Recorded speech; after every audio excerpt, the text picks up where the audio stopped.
Welcome back everyone to another ESO build video. Today is going to be the update to the Almost Immortal Warrior Dragon Knight tank build for the Ascending Tide DLC. Now if you've seen this before, you know full well that this was the first build ever on my channel and it's about 5 years old and it still functions incredibly well. But if you're new to it, here is a basic rundown of what this is. This is quite possibly the toughest, yes toughest as in can take damage, tank in the game. It is very, very strong. And it's supposed to take hits. So if you're confused about why isn't this squishy and copying every other video, first of all, I'm a creator, not a duplicator. Secondly, it's meant to take punches. So that's the point of this. If you like big, chunky, hard tanks, this is the one to go for. But anyway, all that fluff out of the way. While this still does function incredibly well and is still completely viable based on its first ever version, over the last 5 years it had some variations. The same basic setup is still there.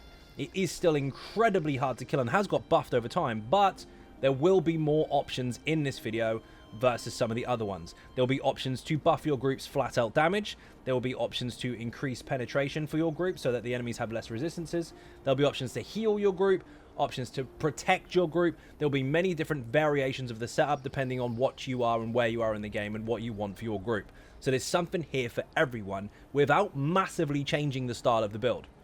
Anyway, we're going to go into the stats first of all. Then we're going to skip the boring stuff and go straight into the gear. So stats first.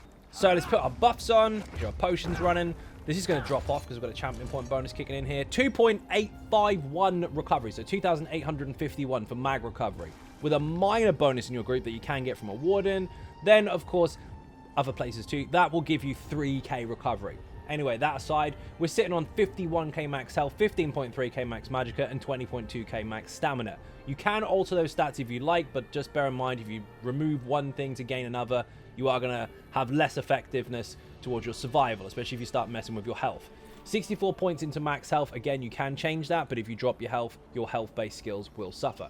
Now, what you need to consider here is that our resistances are going to fluctuate. So depending on the version of the build depends on how much you'll get out of it. So for the moment, we are actually sitting on 29.7 and 28.9, almost 29k there.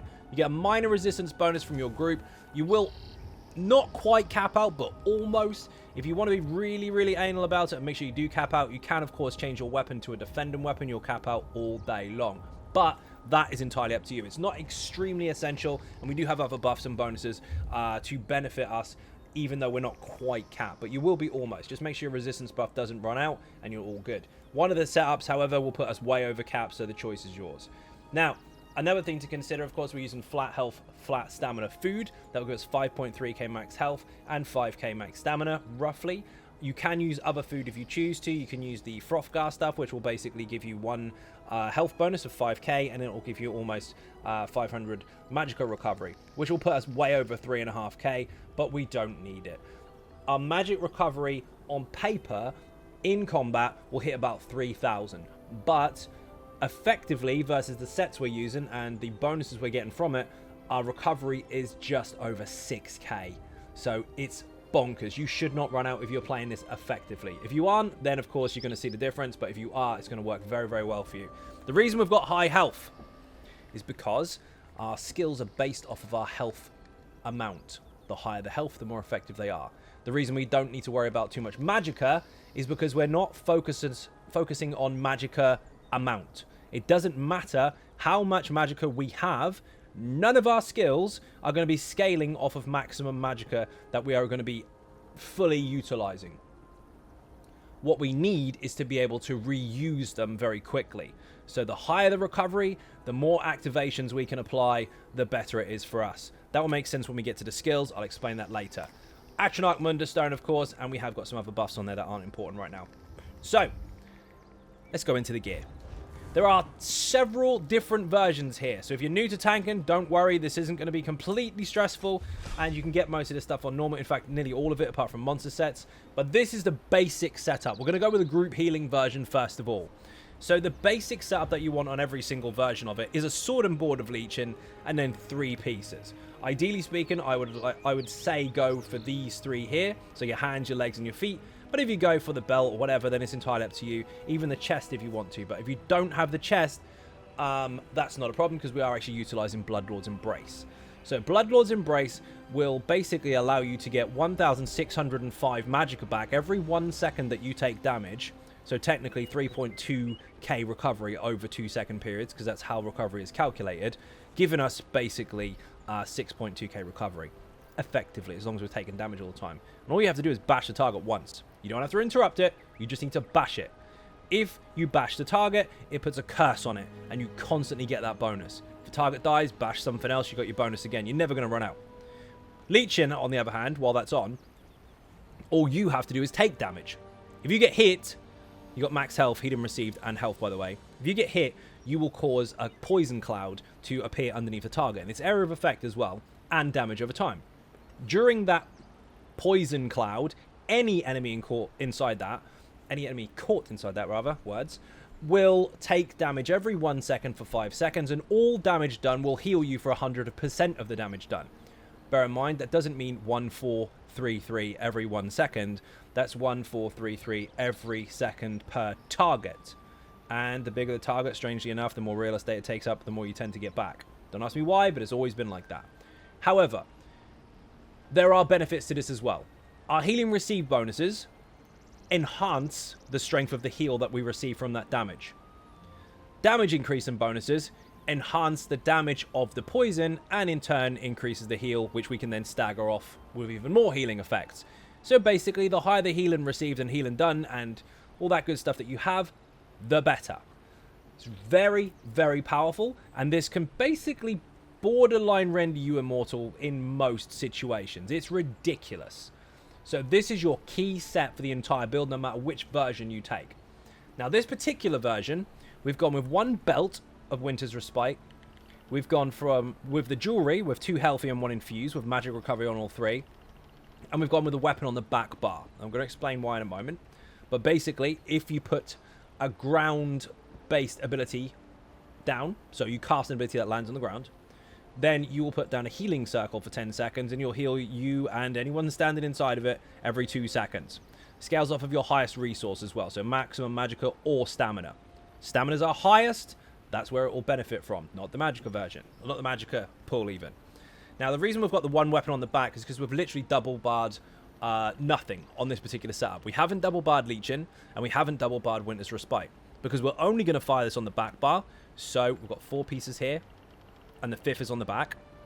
And Leeching, while we're on the front, we of course want to make sure we've got this all the time, so 2 weapons, or sword and board, and 3 pieces. But on the back bar, we lose one of our pieces. We just keep the shield. That way, you can control when Leeching fires and when it doesn't. Otherwise, you're never going to die. If you really want to, it's really hard to kill yourself. So we've got an option to do so there. But at the same time, we still keep our health bonus. This hasn't been used too much in the past. We tend to just double bar both sets, or just have a crafted item here if you really want to. But we can keep the health bonus on both bars. So 5 Leeching on the front, 4 on the back. 4 Winters on the front, 5 on the back. If you set it up exactly like this, you won't mess it up and it won't be confusing. Now, the helmet is really up to you. We're using Nazare's on this particular version of it, but you don't have to. You can use some healing type sets, you can use some protection type sets, but it's entirely up to you. But this particular one is very, very strong. It's a new set as well. This needs to be heavy and reinforced in both. By the way, the rest of the stuff needs to be all sturdy except for the chest. That's also reinforced, as are the shields. Weapons are charged. I'll get to that in a minute. This, basically, if you use an ultimate, 6 enemies within 12 meters of you, the closest ones, will have all major and minor debuffs applied to them extended by 1 second per 20 ultimates spent. And this can happen once every 30 seconds per target. Because if you pop a Warhorn right now, all debuffs, major and minor, on the target will be enhanced by a massive amount. Huge duration. The lower the ulti, obviously, the less timer. The bigger the ulti, the more timer. But this also considers stuff like major vulnerability, breach, all those types of things. Any major or minor debuff, including chilled, not chilled, maim from chilled, minor maim, major maim, any of that stuff. If you apply that within your group, you don't have to come from you. Within your group, this will extend their duration and make them incredibly effective. If you're struggling with resources, of course, you can still go with Stonekeeper, which is on the previous setup. You can go with Groftar. You can have some damage out of it. You can return some status effect magicka bonuses. It's up to you. But this is the basic setup for you and your group to survive, taunt stuff, they can kill stuff, and everyone stays alive. Up to you. This is important. Poison damage glyph with a charged trait. We're not in the skills yet, but combustion is going to almost guarantee that our taunt is free, but borderline free. We take 1,000 off it. That's going to make more sense later. If you want to carry on with the video, you can skip ahead and go to the skills, but if you're interested in all the different setups, I'm now going to go over those as well. So, as you can see here, the skills are going to be slightly different. I will go over those, but the skills at the moment, we're looking at healing stuff, protection stuff, all that good stuff. Resistance buffing for your group is slightly different. Very similar setup, but with double barred leeching. If you wanted to still use Bloodlord's Embrace, you'd have to drop a monster set piece and put the set on the shoulder or the helmet, and then still keep the chest piece of Bloodlord's Embrace. That is going to be on the website. Probably a little bit more in depth there, but the choice is yours. If you still want to use that mythic item, you are going to have to sacrifice your monster set to do so. But anyway, this particular setup, still 5-piece leeching, sword and board. You can double bar it if you want, and 3 pieces. And then we've gone with Grave Guardian, which is from Unhallowed Grave. Again, you can get this on normal. If you block, big circle around you, giving your whole group 4-4-3-0 resistances. Yes, it stacks with minor and major. Then, of course, there's jewelry in 2 pieces, same as Winter's Embrace was, except that was Bloodlords. But the belt, jewelry, keep it simple, always swap out the same pieces. And we're using Lord Wardens. If you take damage, there'll be a circle under you, and anyone within 8 meters of that, standing inside of it even, will get 3-1-8-0 resistances, and that'll last for 10 seconds and can apply every 10 seconds. So this can stay with you all the time as long as you're blocking. This will happen if you get hit. So basically, you give your group 7.5k resistances across the board. Actually, 7.6. Very, very strong. Empower. Have any Easy Sorks in your group? Keep your leeching. You won't die. Have any monster set you like, but of course, Nazare's, Stonekeepers, Grofdar's quite good, and of course, Lord Warden, if you really like it, you can still keep that on. Choice is yours, but you want Galloway in place of your other set. This will give you some health bonuses, some heal and receive bonuses. You don't have to have Perfected, but you will get more health out of it if you do. You have Minor Aegis, making you even more powerful, so you're harder to kill. And if you block, you will grant your whole group Empower, as long as they're within 15 meters of you. If you've got any builds in your group that are not using Empower by themselves at the moment, you are giving it to them. So there is Easy Sorks out there, benefiting from lights and heavies all day long. All of those lights and heavy attacks just got boosted by 40%. If you use an off-balance Templars in your group, they can take off Solar Barrage and replace it with a ritual on the ground. So, perhaps, what the hell is it called? Ritual of Retribution. And then they can still benefit from this as well. This is incredibly powerful. Light attacks are some of the highest hitting abilities in the game, as are heavies if you build for them. Giving this to your whole group, big, big game changer. And then, of course, we've got Resistance Removal. This is a bit of a shredder.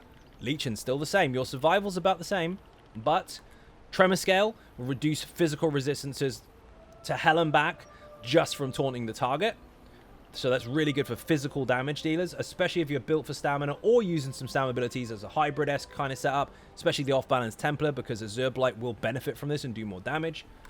And of course, you've got Crimson. This is very simple. You just activate a Igneous Shields. My words are really terrible today. An Igneous Shields. Activate it. It gives you a major buff. Then you just shred resistances in area of effect. It's basically heavy armor Alkosh. Yes, granted, Alkosh is much, much stronger now if you've got weapon and spell damage increase up to 6k. But of course, we haven't because we're a tank. So, just apply a major buff to yourself and you're done. Resistance buff, healing buff, Igneous will do all that stuff for you. Easy peasy. Tremor Scale, Helmet and Shoulders, Crimson, Belt, Chest, and Jewelry. Again, the same rules across the board. 3 reinforced, not including obviously the shield, that's reinforced too. Then sturdy on everything else. The jewelry needs to be healthy, infused with Magicka recovery on it all. We've got a couple more here that you can mess with. Again, there's 6 different setups here, but they're all basically the same build, just slightly different bonuses for your group. So damage removal, the set swap out is this. This is actually a very beneficial one to go along with the monster set. Silver Rose.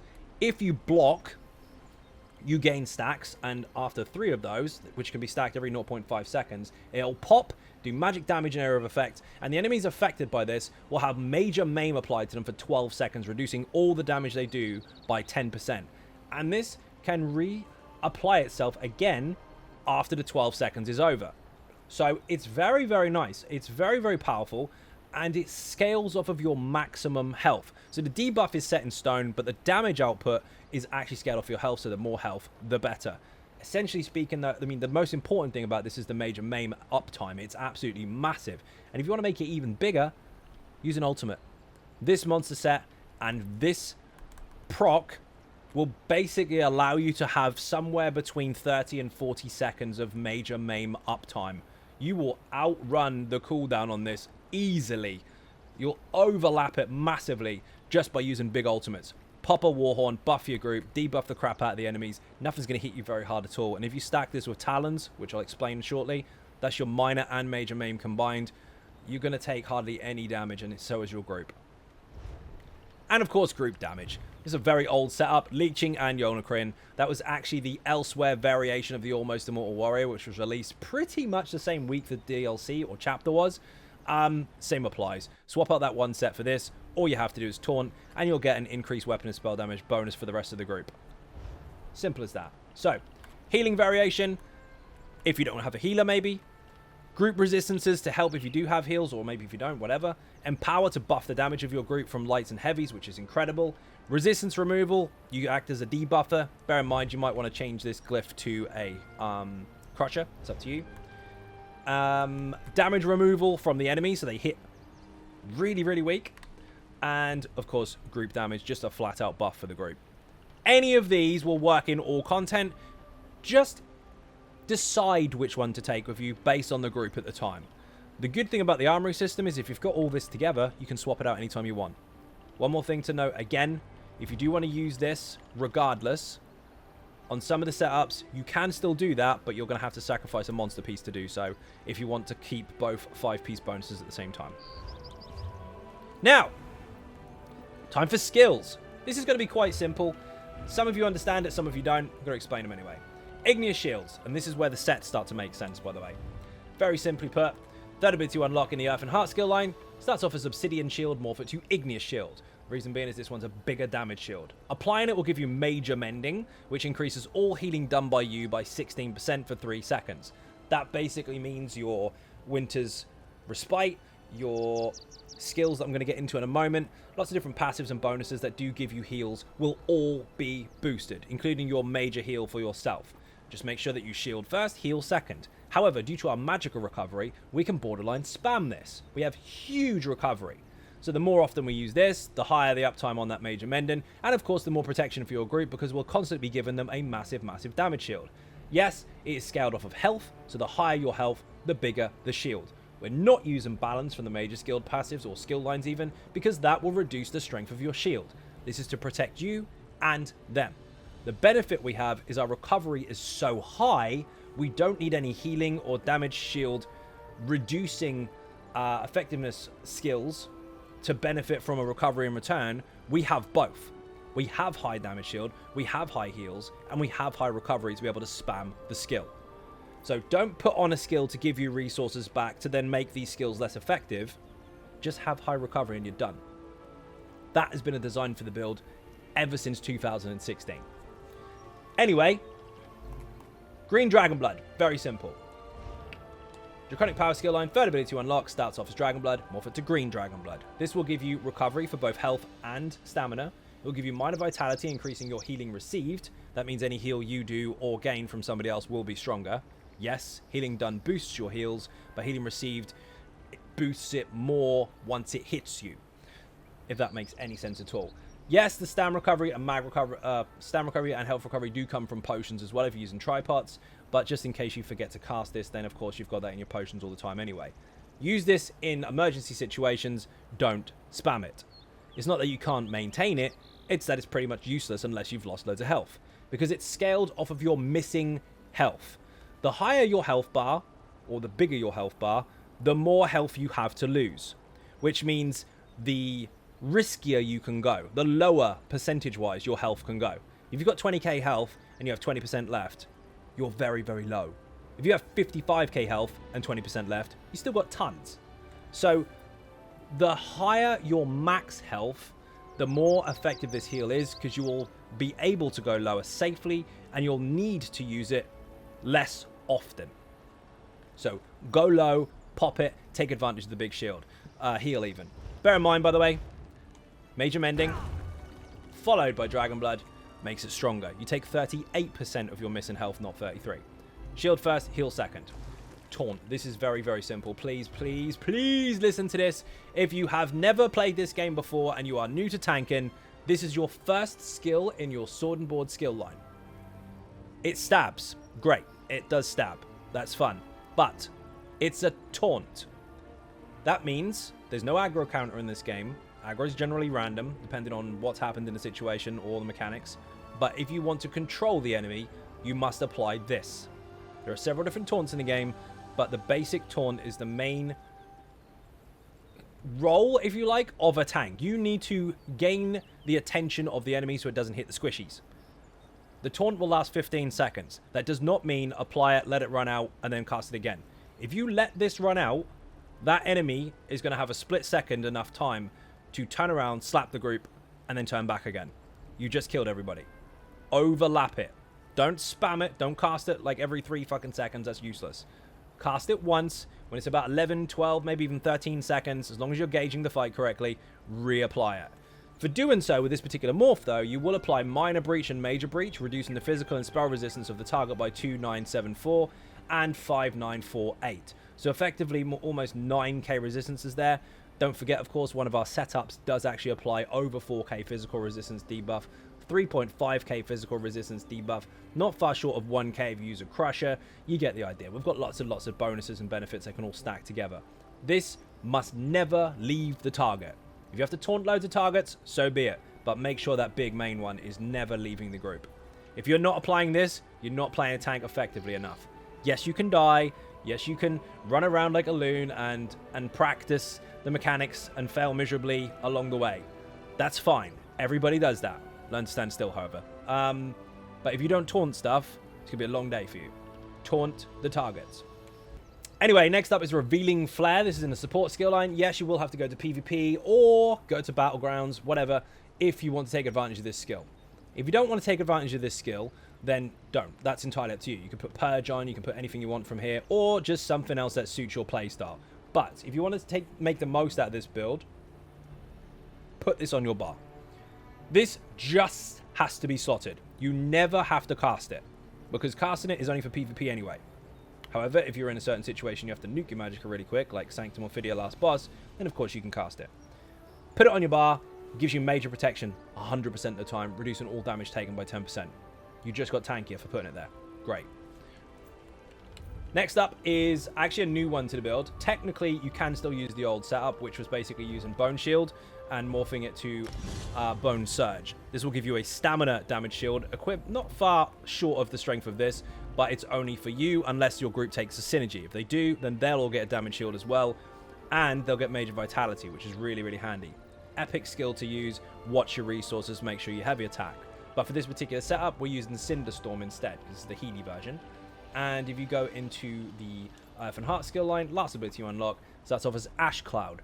If you morph this the other way, it will do damage. If you morph it this way, it does healing every 1 second to anyone caught inside of it, and snares enemies. So you've got more control now. Enemies are very, very slow. 70% snare is massive, but the heal is huge. Now, before, this used to cost around 5k to cast, so that was useless. It was a nice skill, but it was just way too bloody expensive. Now it drains over time. So it doesn't really have a massive initial cast. It's like 351 every second, which with our 3 to 6k recovery, depending on the situation, is nothing. We outrun that all day long. This is a very strong heal to go alongside of our Winter's Respite, but at the same time, there is a trick to this that I'll tell you in a moment when we get to the passives, that is going to basically make it so you can almost perma-block, or you'll never run out of stamina, let's say that at least. So this is really, really powerful. Just keep it on the ground underneath you or your group if you want to keep them alive. If you don't want to do that, Bone Shield is still okay alongside this if you really want to. Or you can use Guard or anything like that. Now, the ultimate is really up to you. Barrier is really, really nice because it gives everyone a damage shield, and of course it gives them a heal over time afterwards. Yes, of course, that's lower than it would be when we're buffed. We don't have any buffs on at the moment, but it can be quite strong. You could use Magma Shell, but we tend to put that on the back bar for this particular variation. where you put that is up to you. But just bear in mind there are two different variations to, two different outcomes to the two ultis that you could use to protect yourself. If you're using Magma Shell, great. You'll take 3% of your max health, regardless of how hard you get hit, unless it's a one-shot, for the next 12 seconds. So you're borderline immortal, but you're not immune to CC. You can still get flung around the room. You'll still need to block, so you're still going to use resources. However, while that does give the group a damage shield as well, really helpful, you could just slot shield discipline on the front, which is what I do favor most of the time. This for oh shit button, and this for uh-oh, I'm running out of resources. 126 ultimate. Activate this, all your taunts are free, and you will not use any stamina while blocking. You are literally blocking for free. You can run around at full speed. You won't be knocked over unless the mechanics force CC situations. This is very, very strong. And while Magma Shell does make you get hit less, this makes you block so you can actually heavy attack from underneath it. This, if you heavy attack, you drop your guard. This, if you heavy attack, you're blocking. By the time this is finished, you'll have full resources. By the time this is finished, the resources you got back from your ultimate will be gone again. So the choice is yours. This one I would say more group protection, this one more you, and very good for resin people as well. But if you want to use Barrier, Barrier is also a very good option, and it does give you a recovery bonus because of its passives, which we can come to later. Back bar. Sanguine Altar is essential, not just for your group, obviously, but for your benefit towards your set. This goes on the ground and costs health, so that's not a problem because we've got tons of it. Every enemy caught within inside its radius will have a debuff on them, minor lifesteal, which means if anyone in your group hits them, including you, each person hitting them will receive a heal every second. And yes, it can crit as well, based off of their own crit stats. If their health is low, they can take a synergy, which will heal them as well. Really simple. Put it on the ground, last 40 seconds. If it runs out, put it back down again. But because of Winter's Respite, if we put something on the ground, there's our massive heal over time. Yes, of course, that can be stronger if you've got increased stats, and of course if you use Major Mending, and it can crit as well, all that kind of stuff. But if you put this on the ground alongside this, as you can see now, our healing done is quite high. This is for the group as well. Everybody is getting that. When that does crit, especially when you're buffed from your group and you've got the dummy buffs or whatever you've got available, you can get Winter's Respite up to about 4.5k per tick, which is quite good over 2-second periods. And you can get Cinderstorm up to somewhere around the sort of 3.5 per tick. But just bear in mind, that one's a much, much faster paced heal over time. So while they do stack, one is every second, one is every 2 seconds. Really strong. Heal, heal, heal, damage shield, damage shield, damage shield. All day long, people can't die. Really handy. Anyway, enough about that. Keep this up, don't let it run out, because that also contributes to those heals. That's on top of it. Unstoppable Brute. Heavy armor. Using 7 heavy armor for most of the setups, 6 heavy armor for the healing setup, because we've got a light belt. Now, this is very simple. Starts off as Unstoppable, morph it to Unstoppable Brute. Don't use the other one, it will root you, and you can't move. Use this version. Yes, the more heavy pieces you have, the slower you are once you activate it for the first 6 seconds, because that makes you immune to disabling effects. You can basically not be knocked down while you've got this active. But once that period runs out, you are granted a resistance buff for the rest of the duration. And of course, it reduces the cost of break free per piece of heavy armor worn, so your CC break is very, very cheap. Really handy, especially since we want to be able to block quite a lot occasionally, and that maintains our stam pool without us having to spend too much constantly breaking out all the time. Plus, due to our champion points, if we are in a CC immunity phase, which you are at the beginning of this skill, or from breaking free, then we also have a benefit from that too, which is coming up shortly. Just bear in mind, of course, if you're in heavy mechanics and you know you have to run soon, really, really fast, don't activate this until you're safe. And if you do have to move and you have activated this, do a dodge roll, you'll cover more ground. So, for example, here, I'm obviously very, very slow for 6 seconds. I could sprint, but I won't get very far and it'll rinse my stamina. Or I could simply dodge roll and cover more ground. It's much easier. So that makes you slow, that makes you cover more ground. Yes, it's going to cost you stamina, but just heavy attack when you get there. Anyway, moving on. We do have a ranged taunt, of course, on our back bar. You are going to want this. Close up, you can taunt by stabbing stuff in the face. Long range, you want to make sure you can still get their aggression even though they're nowhere near you. If it's a ranged target and it won't come to you, then of course you're going to have to manipulate range. There is a video for that, by the way. That'll be in the description. But you want to make sure that your group are not getting punched regardless of where the enemy is. Even if they're now running to you, you still want to make sure they're going to be aggroed to you so that they don't hit somebody else on the way. This is your ranged taunt. Comes from the Undaunted skill line. Very easy to get. Second ability, or third ability, in fact, you unlock. Starts off as Inner Fire. You want to morph it to Inner Rage. This one has a synergy attached to it. If someone takes a synergy, then of course it will do a pop and do area effect damage to enemies nearby. Very, very handy, but essentially same rules as before. Don't over spam it. It lasts 15 seconds. Don't let it run out. You can overlap it, but don't spam it. Unrelenting Grip is your control ability. Ardent Flame skill line, 4th ability to unlock. Morph this specifically to Unrelenting Grip. The other one will pull you to them. This is the one you want. You will chain enemies to your feet. That way, they're in your range. Now, just bear in mind, of course, if you've got this on the ground, they're very slow now, even though you've just pulled them in. It does have a movement speed buff for you as well, so if you wanted to use it just to activate that buff and run really fast, you can, as long as you've got a target. But the biggest and most important thing here is when something is CC immune, so it could have just been pulled or stunned or whatever, then you can't chain it again for its period of time. Or if it's a boss and it can't be pulled ever, if you hit one of those targets with this skill, it will still do flame damage to it, but it won't cost you anything. It will take the cost and then give it straight back again. So you can use this as a speed buff just to activate it on a boss and then run around it really, really quickly. Or whatever. There's lots of different situations that can be used in, but it's really nice and it's free. So it will cost you if you can pull them, but if you can't, or you make a mistake and you're like, oh shit, I didn't mean to do that. It's fine, you'll get it back. Choking Talons is next, and this is where they work together. So if you pull it in, you want to keep it still. Choking Talons will do that. Draconic Power, second ability, Dark Talons into Choking Talons. This will pin enemies at your feet, and they will be afflicted with minor maim for 10 seconds, reducing their damage that they do to you and other members of your group. This stacks with Major Maim, remember, which is in one of our sets, and that means that they then have a further 10% reduction. So if you stack the two together, then fire an ultimate from Nazare's, they've basically got very high uptime on minor reduction and major reduction to the damage that they can do. So while you can already take a massive punch, they now hit like wet noodles. It does have a flame synergy attached to it as well, so your allies in your group can actually affect enemies with extra damage, but they have to make sure they actually activate it. So people, press your synergies. Pull it, pin it, stab it. That's your basics. Keep your shields up for you and your group, keep your heals up. Ultimates we already ran over, but we did miss one. If you want to boost the damage of your group, put on Warhorn. Then you want to morph that to, go down to where that comes from actually, we're going to Assault. You're going to morph Warhorn to Aggressive Warhorn. That will give your whole group critical damage and increase to max stamina and max magicka. Bear in mind, of course, the max magicka and stamina bonus is actually 30 seconds, whereas the crit bonus is actually 10, but it's still a benefit nonetheless. Very, very powerful, both for your healers and your DPSs. So, which ultimates you use are up to you. Personally, I prefer Sword and Board ulti on the front and Warhorn on the back, but depending on the situation, depends on which ones you really want to take. It's entirely up to you. Now we're going to get into passives. This is really simple.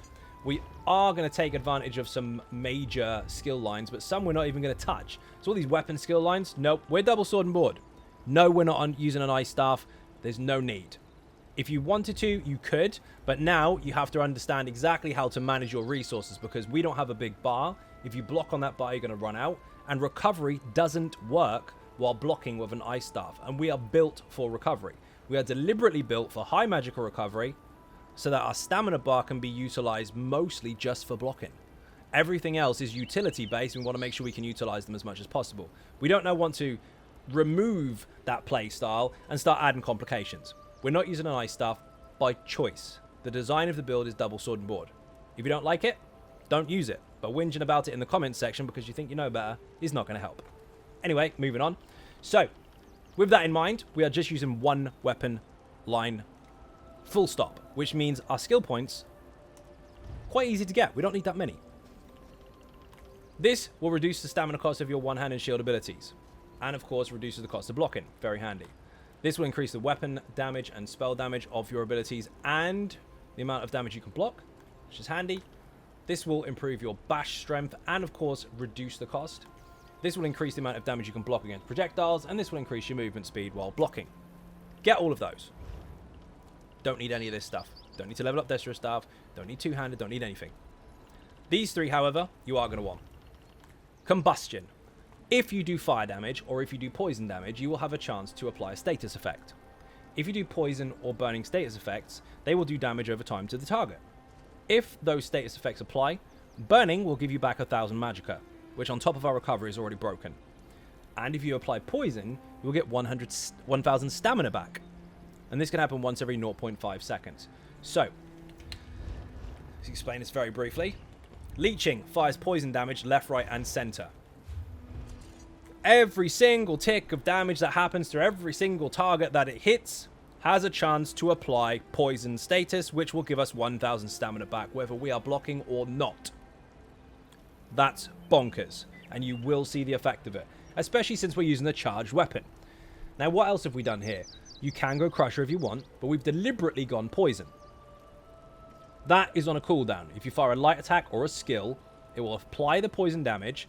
Then after it, the cooldown is gone, so about 4 seconds, then we can apply it again. And all you need to do is either light attack or heavy attack, which we will do, or stab. As you can see, the poison status effect did affect the target. You can see a purple background with a skull on it. And we'll stab him again. And we did it again. Now this time I want you to watch my stamina bar, because obviously I'm using stamina. I'm full. That status effect from that taunt negated the cost, because it will actually cost me 1,080 stamina, but I get 1,000 back for the glyph firing. So that makes a big difference. Don't spam your taunts, just make sure it overlaps before it runs out, and every time you apply a poison status effect, you will get stamina back. So you can do this for a very long time. I have a very open tip that I've mentioned very many times before. Block because you have to, not because you can. That means you don't have to perma-block the whole time. Just block the big stuff. But in situations where you do have to block a lot, you're not going to struggle. Now, let's go further into these. When you deal direct damage from an Ardent Flame ability, so our chains basically, you will slow the movement speed of the enemy down. We've already got that inside this as well, so make sure that you keep this on the ground. Damage over time is increased by particular abilities we're not using, so don't worry about those.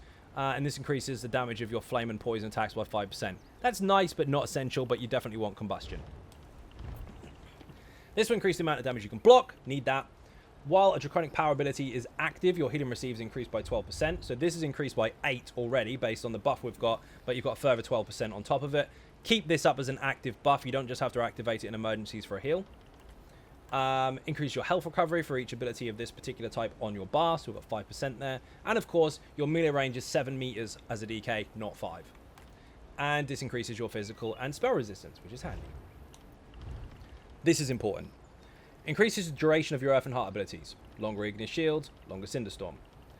If you use an ultimate, you get resources back. 51 health and 50 magicka and stamina per ultimate cost. So use your big, expensive ultimates. But if you are in real shit, use your cheap one, and you'll still get resources back. It puts you back in the game.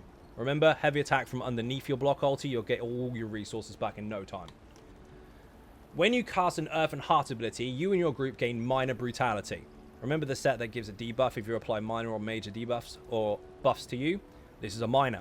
At the same time, Ignis Shields is a major. So you've got minor and major both in the same skill. And all you have to do is press 1. You will get all this weapon damage for you and your group. And you'll get 3 ultimate back for the privilege. Proc a set, minor buff, major buff, extra heals, extra damage, extra ulti. Nothing to lose. And finally, for this particular skill line, when you cast a non-stamina costing Earth and Heart ability, you restore 9 stamina. So if you apply Ignis Shields, you get Major Mending, increasing all the healing you're doing. You get a damage shield for you and your group. We've got high magical recovery, which means we can spam this, but also you get 990 stamina back. Now, in a really stressful situation, 3766 might feel like a lot of magicka to spend. Maybe you don't need a damage shield right now. Maybe you're doing just fine. But your stamina resources are sucking. How about this? 351 per second, not 3766 per cast. So let's just nuke some stamina real quick by dodge rolling. We'll hold block because you can't get stamina back while blocking. Now our Ignis is going to be nice, and we can maintain that for quite a while. What about if you wanted to save your magicka and still get the same benefit? Cast your heal, and your recovery will outrun the cost of this per second. Look at my stamina bar. I'm filling it. And I'm not doing anything. I'm holding block, spamming the recast of the ability, the 351 Magicka, while I'm gaining back more than 3k a second. I've got stamina for days. In any situation, even while blocking, I can't run out. Pretty nice. Moving on.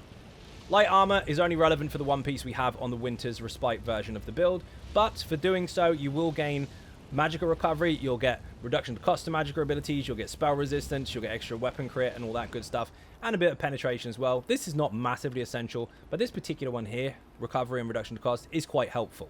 If you don't have it, it's not the end of the world, but it does add a little bit of a twist to it. This stuff, you want every single one. Generally speaking, we're wearing anywhere between 6 to 7 pieces, depending on the setup, which means you can take advantage of all these. Healing received, extra resources back from heavy attacks, extra health recovery, and resources back for being hit. Yeah, I forgot about that one. You get stuff back for being hit, so while blocking, while being hit, while spamming that skill, you just can't run out. Also increased resistances, get all this stuff. Undaunted is very important. Any synergy you take will give you 4% of health, stamina, and magic back. Use it. And, depending on how many different pieces of armor you have, the types even, depends on how big this bonus is. So for this setup, we've got a 4% bonus to resources and health and everything across the board, because we've got 1 light, 6 heavy. The other setups, you have 7 heavy, so you only have a 2% bonus.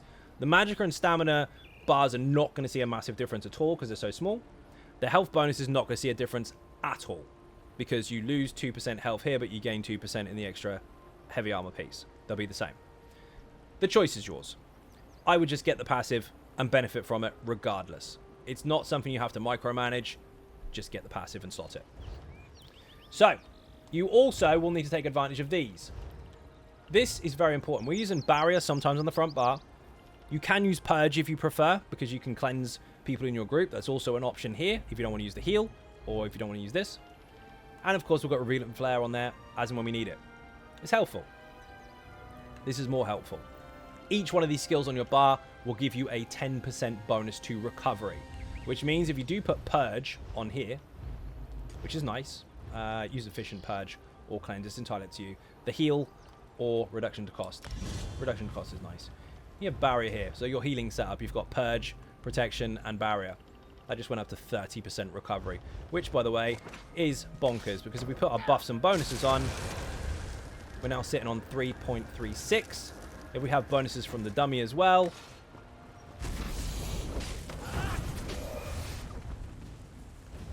and the CC bonus, 3273. Bonkers. Anyway, back to skills. We are an Imperial. You can be any race you like. Argonian, fantastic, really good potion passive, nice health, nice flat stats. Anything else? Orc as well. Orc has got health and stamina bonuses, and they're quick.